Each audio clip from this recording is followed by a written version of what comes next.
But then I finger a talisman Juniper once gave me, which is in my pocket, and I know that my life with Juniper is the real me, and that I must carry this with me, mask or no mask. Later the mask is gone.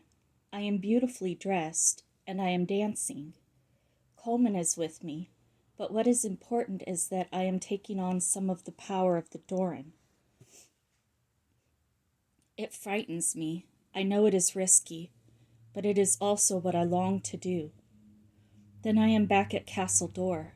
It is in moonlight, looking very beautiful, though still ruined. But Prince Brangwyn is there, and he says to me, "There is no loss. All is gain." She hesitated. There was more, but I cannot reach the rest of it.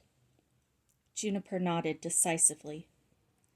There seems little doubt that Wise Child, Cormac, and Colman are going to Caerleon, she said.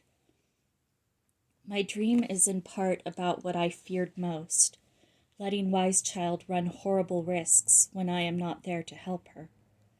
Yet the dream seems to promise a happy outcome. You have already lost so much, said Cormac, and now you have to run a greater risk. I know, said Juniper.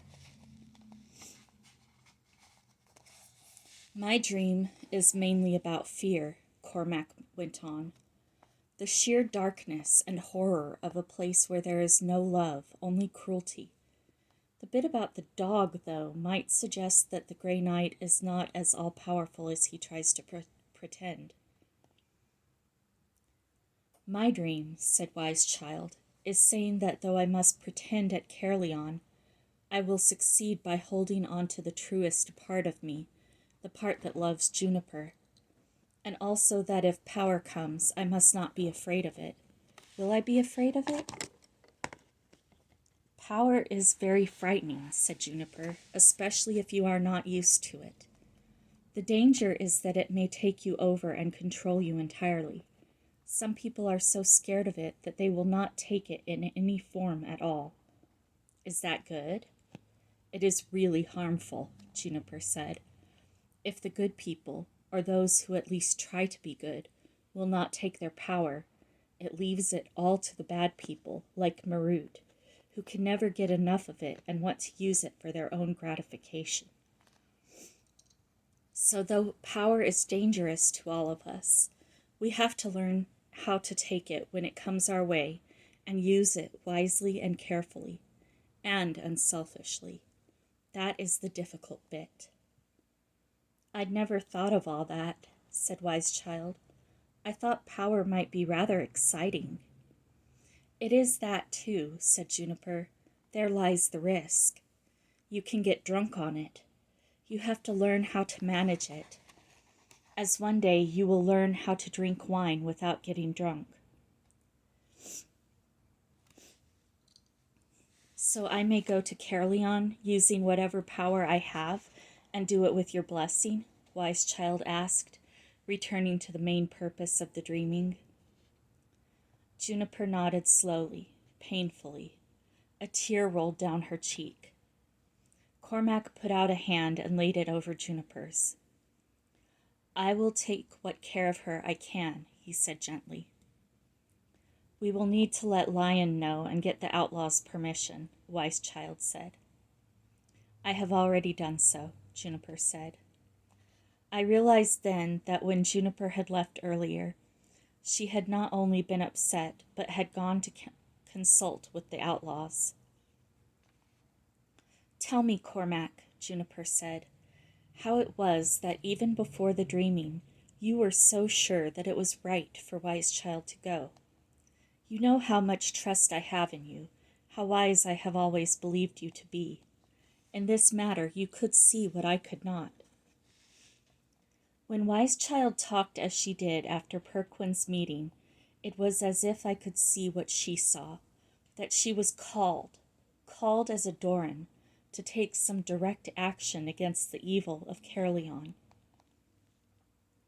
True, she is still a young girl, and the risks are very real, but it was as if the vocation of the Doran was an ageless one, and suddenly I saw her not only as a child, but also as a person called to a particular task, regardless of her age.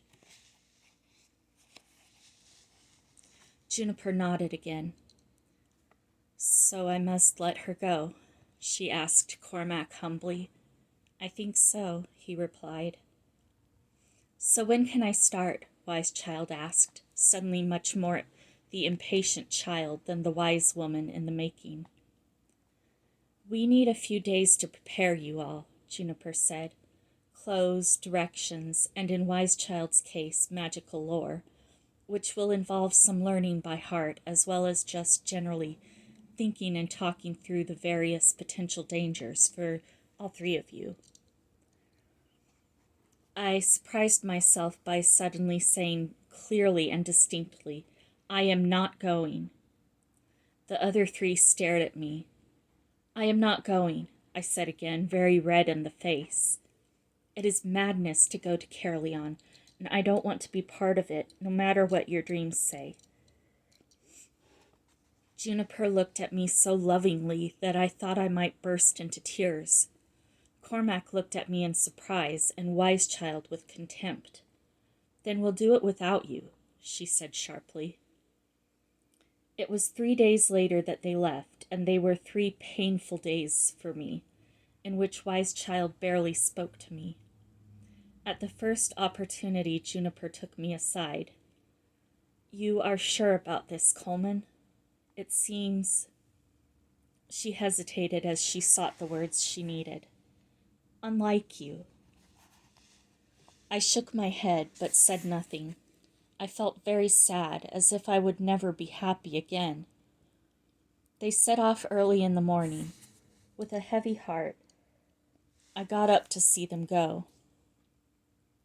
Cormac clasped me warmly to him.